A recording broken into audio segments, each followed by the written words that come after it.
प्रधानमंत्री मोदी जी को और पूरी भाजपा को नींद नहीं आती रात को। अरविंद केजरीवाल जी राक्षस बन के उनकी नींद में आते हैं और उन्हें जगा देते हैं। इनको इतना डर लग रहा है। मतलब कितनी अद्भुत बात है कि सबसे ज्यादा अगर किसी के ऊपर पूरा इनका प्यार उमड़ता हुआ दिखाई पड़ रहा है तो वह लिकर लॉबी के ऊपर दिखाई पड़ रहा है। मतलब यहां पे किस ढंग से लाइसेंस दिया गया वो विषय तो छोड़िए, शराब पीने की आयु कम करिए और शराब पीने के घंटे बढ़ा दीजिए। आप क्रोनोलॉजी समझ लीजिए। ड्राई डे की संख्या जो थी उसको कम कर दीजिए और शराब के जो कॉन्ट्रैक्टर्स हैं उनका परसेंटेज बढ़ा दीजिए। नंबर इसमें तो कोई किंतु परंतु की गुंजाइश नहीं है। लाइसेंस के ऊपर आपको जो आरोप लगाना है लगाते रहिए। आपके लिए तो मुझे वो पुराने शेर की पंक्ति याद आती है कि मुझको यारों माफ करना, मैं नशे में हूं और बोतल में मैं में नशा, मैं नशे में हूं।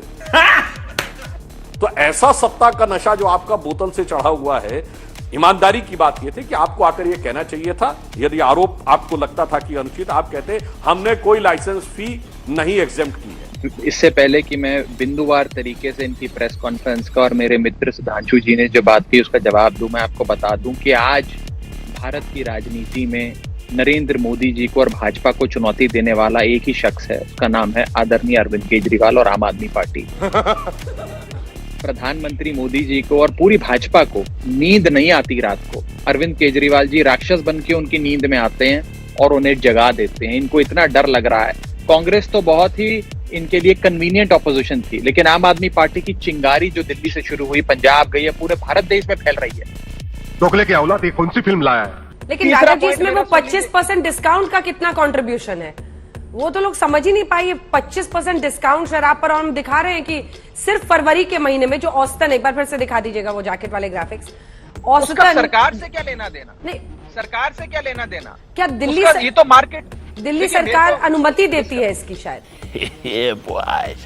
अंजना जी, इन्होंने कहा भगत सिंह वाली पगड़ी नहीं पाई अब, और अभी अंतिम वाक्य था पिछले वक्तव्य में।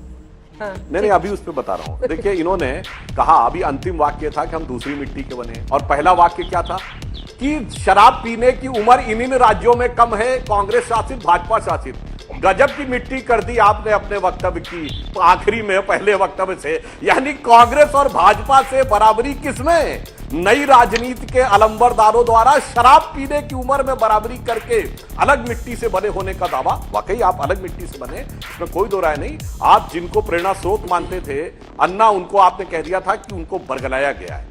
जिस समय केजरीवाल जी राजनीति में आ रहे थे उन्होंने कहा था कोई नया शराब का ठेका नहीं खुलवाएंगे, यदि खुलेगा तो वहां की महिलाओं की अनुमति के बगैर नहीं खुलेगा।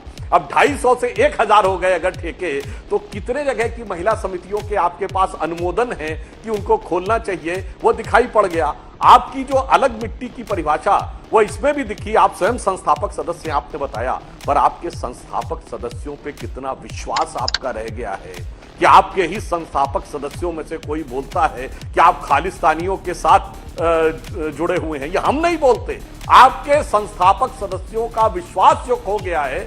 खत्म, bye bye, tata, goodbye, गया।